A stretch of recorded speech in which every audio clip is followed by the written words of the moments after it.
Olá, estamos mais uma vez juntos para nossa lição número 1. Hoje nós vamos falar sobre a nossa salvação.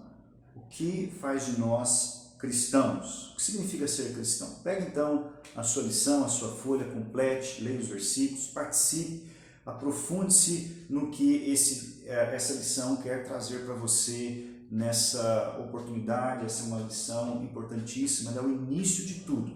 Então, o que significa ser cristão? Jesus disse, ou melhor, o apóstolo Paulo disse em Gálatas 3, 26 a 28, porque todos são filhos de Deus pela fé em Cristo Jesus. Porque todos quanto fostes batizados em Cristo, já vos revestiram de Cristo.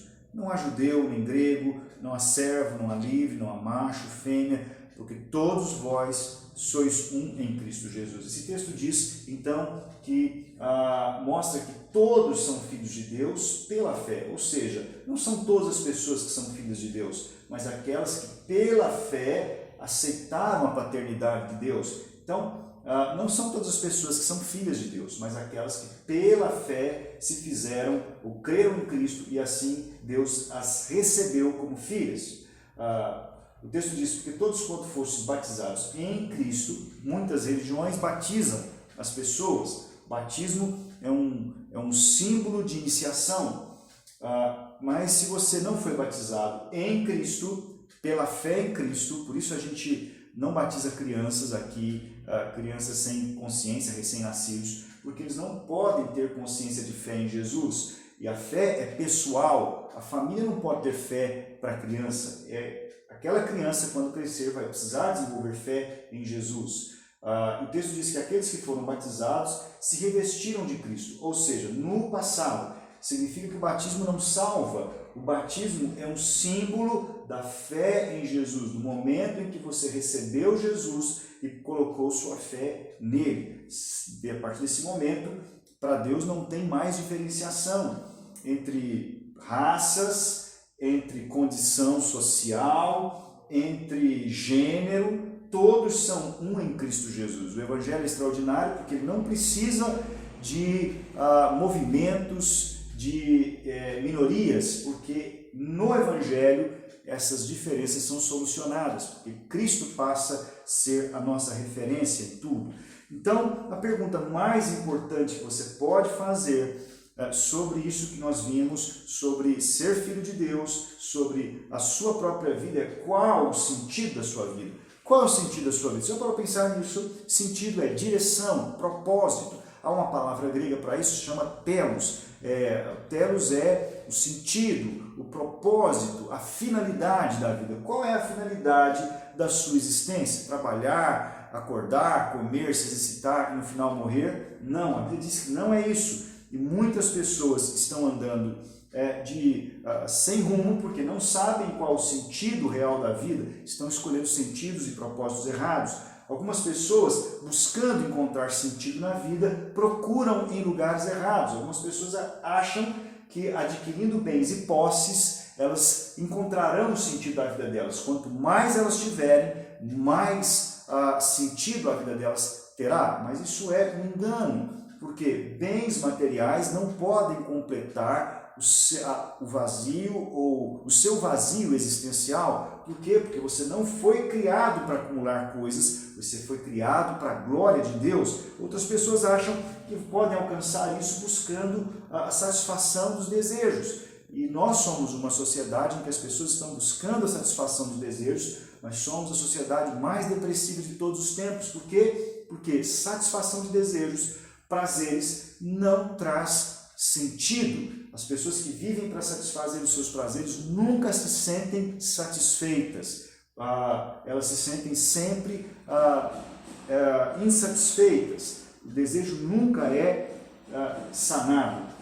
Outros acreditam que o sentido da vida está no prestígio e no poder, o que as pessoas pensam de mim e o que as pessoas me dão. Isso é um erro também. Você nunca, jamais terá sentido na vida a partir disso. Deus não criou você para isso. Esse não é o sentido da sua vida.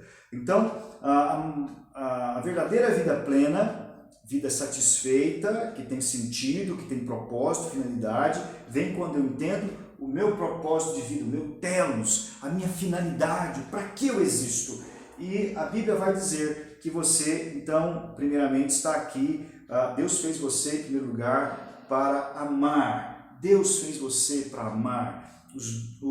Toda a lei de Deus se resume em 2 mandamentos: amar a Deus sobre todas as coisas e o próximo como a você mesmo. Você percebe que o amor está relacionado aos relacionamentos que você tem com Deus e com o outro e consigo mesmo. Então Deus criou você para amar e Ele demonstra isso através do amor que Ele tem por nós. Olha o que Jeremias nos diz: pois com amor eterno te amei.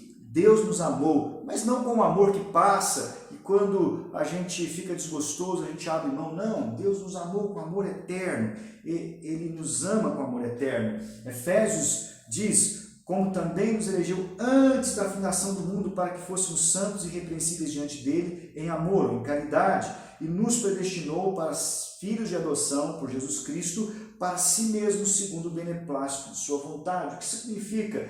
Que antes de você existir, Deus já desejou você, que você fosse dele e você fosse santo, ou seja, separado, algo que Deus separou para ele, para você ser irrepreensível diante dele, ter uma vida de santidade, de pureza. Então, ele predestinou você para ser filho por adoção. Olha que maravilha! Filho por adoção é um filho da escolha. Alguém que adota um filho escolhe amar aquele filho. Deus decidiu, escolheu nos amar e Jesus Cristo dividiu conosco esse amor de Deus e a herança de Deus para que nós nos tornássemos seus filhos. Então, isso mostra o quanto Deus nos ama. Deus, então, criou você para amar e ser amado, e nesse relacionamento, desfrutar desse relacionamento com Deus. Deus quer que você tenha íntima comunhão com Ele, que você o conheça, que você mergulhe profundo no conhecimento dEle. E Ele quer também que você seja um instrumento dEle para dirigir a obra dEle, a criação dEle no mundo. Deus quer usar você, Deus quer ter um relacionamento com você e Deus quer te dar um trabalho real, um trabalho abençoador no mundo. Isso faz que você seja especial. Ele criou a mim e a você com obras especiais da sua mão. Ele nos criou a sua imagem e semelhança. E a nenhum outro ser criado, a nenhuma outra obra da criação é dito que esta foi criada à imagem e semelhança de Deus. Deus nos criou para sermos semelhantes a Ele.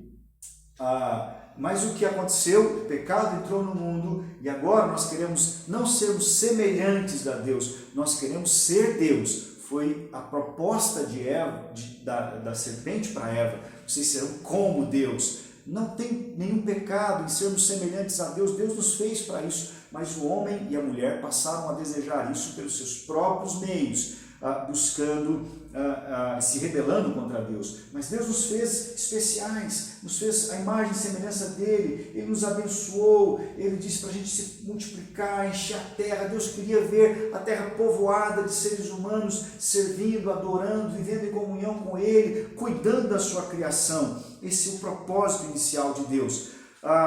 Deus fez todas as coisas para nós aproveitarmos, termos alegria nela. O mundo foi criado para a glória de Deus, mas também para que nós aproveitássemos. Isso é um sinal do amor de Deus por nós. Quanta comida gostosa você pode desfrutar, quantas visões da natureza, quantos lugares maravilhosos que Deus nos deu, o céu lindo de manhã quando o sol nasce, coisas extraordinárias para nós desfrutarmos. Deus fez isso por nós e para nós. Que bênção! Isso é prova do amor dele por nós. Mas a Bíblia diz que o inimigo vem então para tentar roubar isso de nós. Ele vem tentar tirar isso de nós, matar isso em nós, destruir a vontade de Deus em nós.